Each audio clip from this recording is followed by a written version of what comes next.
Hey, what's up YouTube? FMJ83 here, coming right back at you with another video. I want to take a second to give thanks to everybody for watching my videos, liking, commenting, subscribing. I really appreciate it. So let's make this channel grow. Today we're going to talk about these three beautiful platforms that I got on top of my gun table in 9mm, and which one is my carry gun today and why. So stay tuned.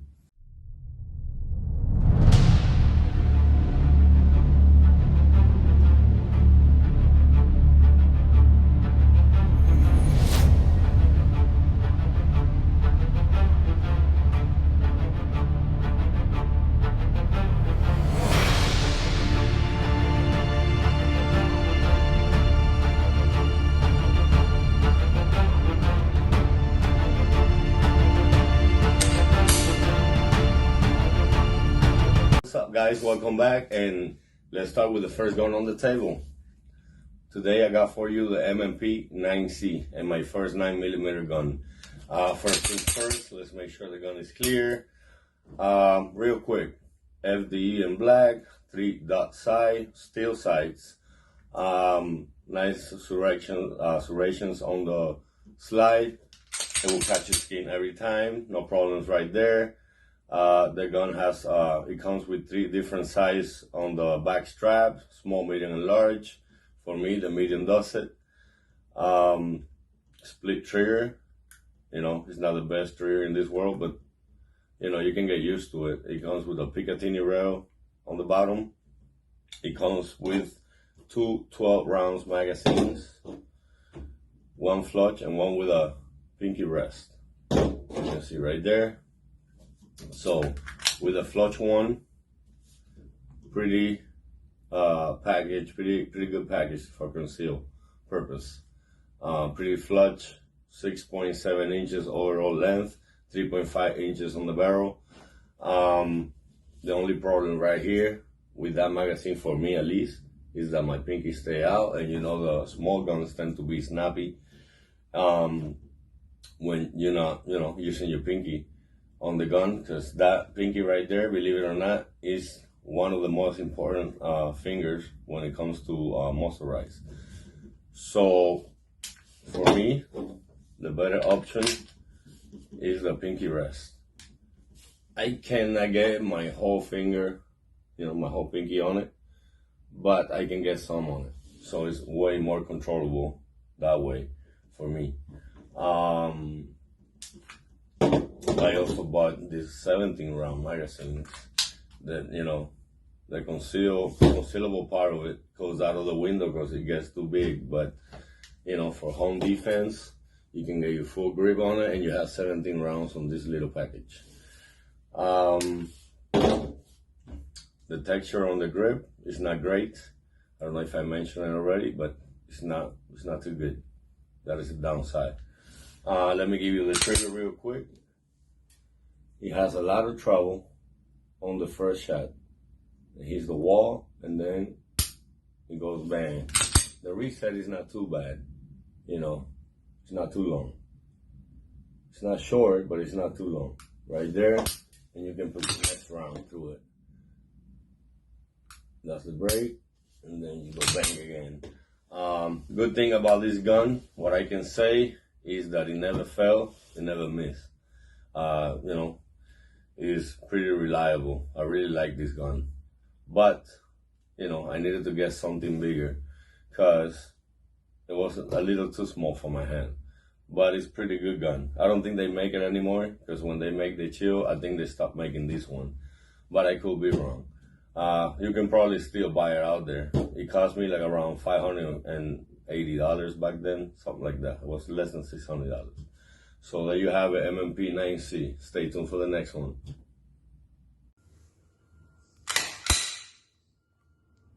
Alrighty guys, second gun on the table, and this one doesn't need that much introduction. It's pretty famous. Glock 19 Gen 4. These are not the size that come with the gun. You all know the plastic size that come with the Glock 19. These are steel size that I bought because mine's broke. They gun fold. It wasn't me, you know, I had it somewhere. We were having a party at my sister's house, and I hit in the gun, and little that you know, somebody went and exactly where I hit the gun and drop it. I had it wrap it around with a shirt or something like that. They pulled that shirt and the gun fall, hit the ground. Nothing happened to the gun, but the sides moved to the side. They skipped to the side and it broke a little piece of it. So I went to the internet. I think I have some 3 gun sights on it. I don't know exactly which ones right now, but steel sights. 15 rounds magazine. It comes with 3 15-round magazines. So, and this device right here to help you load the rounds into the magazines. Me personally, I like to do it with my fingers. What can I tell you? Glock trigger. Let me clear the gun for you. Empty gun, empty magazines. All right, let's move forward. So right here, you have the release button right here, pretty big, which I like. You know, your finger finds it real quick. No thumb safety, and I forgot to mention that in the first gun, but no thumb safety also. What else? It also comes with different straps, so you can replace the grip from small, medium, and large. The texture on this grip is pretty aggressive, super aggressive, I would say. I don't have soft hands by any means, and I'm telling you, it would make my hand hurt if you're holding this gun for a while. You know, if you have a nice tight grip on it, you will feel it. Nice undercut right here, so you can get your finger nice and high up here, right there. You know, it has the rail, the Glock rail right here. And what else can I say about this gun? Well, I don't know if I mentioned it, but 15-round magazines. The other gun that I was talking about before, it had 12 rounds. So I said I wanted to move up into a bigger gun, more capacity, and a better grip. So right here, even without the magazine, I can get my 3 fingers on this grip right here. With the magazine, it gives you like another 1/4 of an inch or something like that. So even more rest. What else? What I can say? The only thing about this gun is the ergonomics. Everybody knows the ergonomics about the Glocks, but I really like it. I like the Glocks. I have no complaints about the Glocks, even though I know I have to, you know, move my wrist a little forward so I can get a good picture on my sights. Due to the ergonomics on this gun, I really don't mind. I still love the Glock. Let me give you real quick the trigger pull, and have a little bit of the take, a wall, and then it breaks. Let me tell you, it has less travel than the M&P 9C, which I like. And reset is right there. And here we go again. Reset is, I think, a little shorter than an M&P. Well, about the same. I would say about the same.